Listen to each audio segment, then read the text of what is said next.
our heart goes out to families, friends, neighbors of people that died in this hurricane. As you know, we had one woman who was swept away here to the river. We just left the town of Wilmington where we met with friends of hers. Today we learned of the death of Ludlow, a wonderful man who was checking his boat and drowned there. You probably heard about the death of a Rutland city employee who was swept to his death in the line of duty working for the city of Rutland. Extraordinary man. We are currently looking for his son. So, lots of tragedy, and all of our hearts go out to the families who have lost loved ones in this hurricane. In terms of what we saw, all I can tell you is it is both devastating and unbelievable when you see the amount of damage being done to our great state. Loss of homes, businesses, churches, buildings, structures, infrastructure damage is incomprehensible in many communities. As Senator Leahy noted as we were flying around, the extraordinary thing is that you'll go through towns that look like Vermont on a sunny August day. And you'll get 2 miles down the road or over the ridge and you'll hit the next village and it will be totally devastating. We have Vermonters who are still isolated.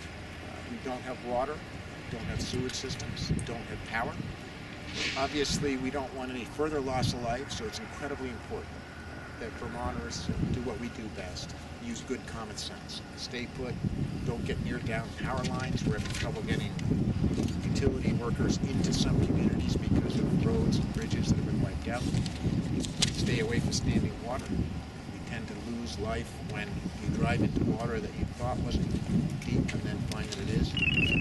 And obviously, it's incredibly important that we use our great Vermont tradition of taking care of each other by reaching out to neighbors and friends, vulnerable seniors, low-income Vermonters who need us right now. Our shelters are very busy.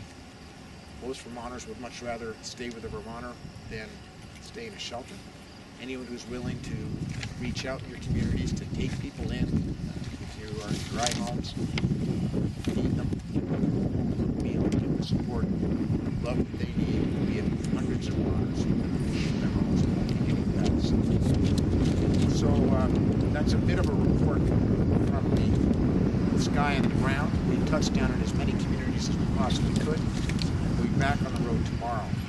I want to announce a couple of quick measures that we've been making that will put us on the road to recovery. And then I want to allow anyone else here to make a few comments so we can have to answer questions.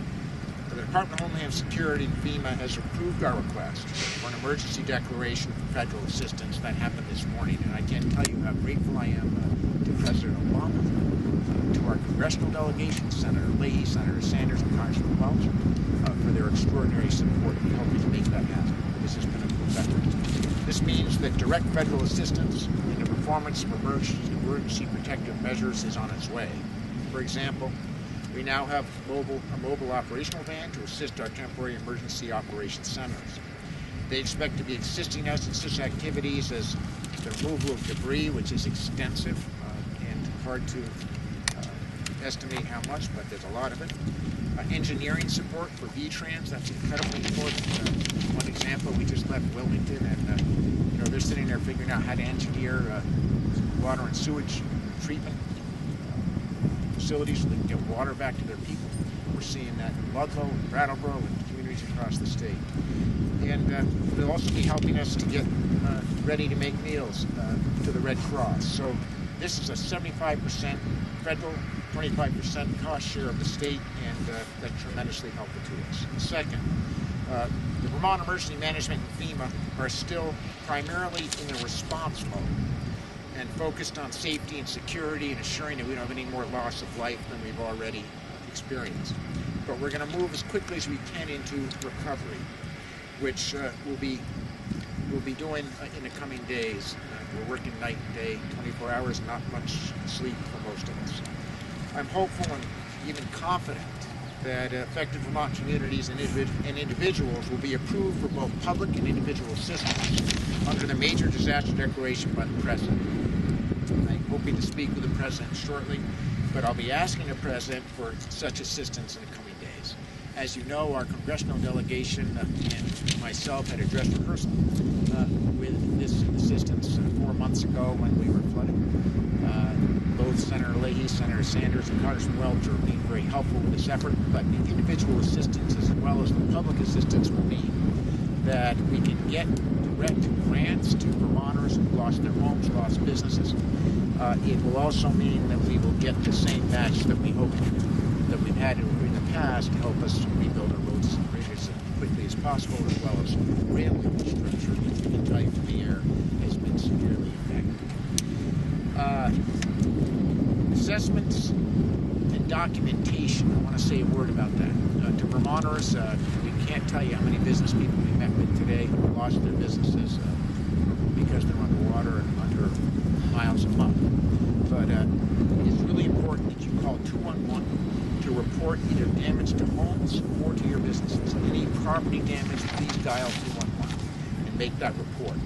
Also, before you break into doing renovations of any kind, be sure to make documentations, preferably photographs, so that as we are granted these declarations, you'll be able to get reimbursed under the federal guidelines. So that's really important that we all get that one right. To assist our business community, who's been punished so badly by Irene, I've asked my agency of commerce to work with VITA to bring back the expanded version of the Emergency Flood Assistance Program that was so helpful to us during the spring. And I want to thank the Speaker and legislative leaders that we've spoken with already, Senate President Campbell, for their willingness to agree that this is a noble and good idea.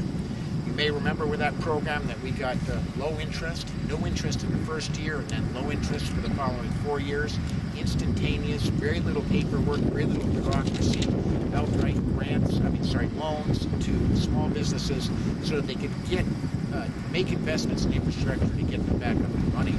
My concern is that as we go into the fall foliage season, that we have businesses the resources they need to be able to money to shut down as briefly as we possibly can. So my intention is to make $10 million of working loans available to the business community throughout the state of Vermont by using $1.4 million in state appropriations thanks to the legislative support. Thank you, Mr. Speaker, for your help here. And that will allow us to leverage roughly $10 million in VITA funding. We need to offer our businesses a hand up, and we're going to get that done. The beauty of our program, as you will recall, is that we will get you the paperwork, which is very simple, and get that money to you within hours of your applying for business assistance.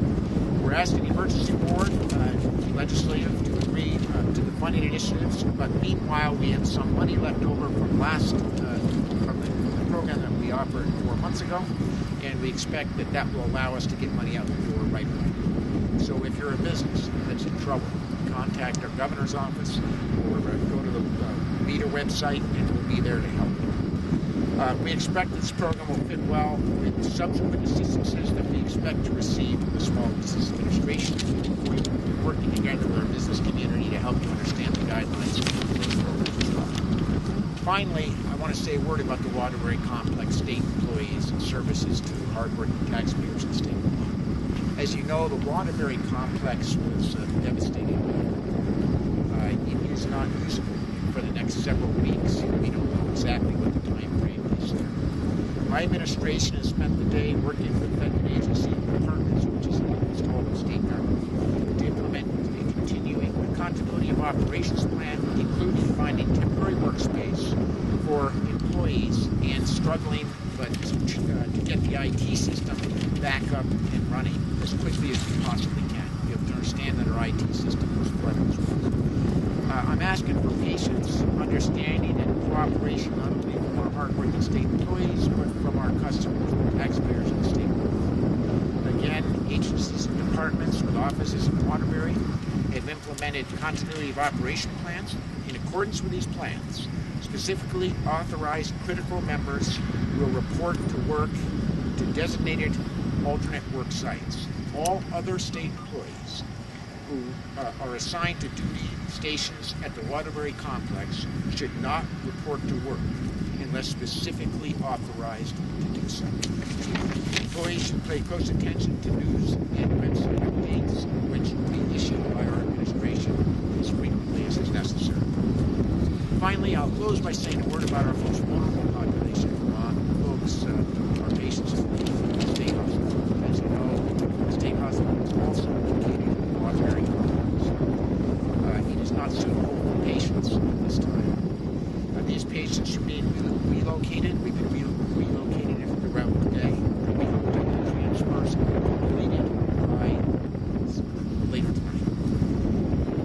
These will be temporary relocations until the current hospital is refurbished. I want to tell you how grateful I am to the Brattleboro Retreat, to Second Spring, to Fletcher Allen, the Springfield Correctional Facility, and to other Vermont partners for their assistance in taking in our most vulnerable state patients from the state hospital. So on that note, thank you for your patience, and I want to turn it over to Senator Leahy, General Duty, and anyone else who wants to say.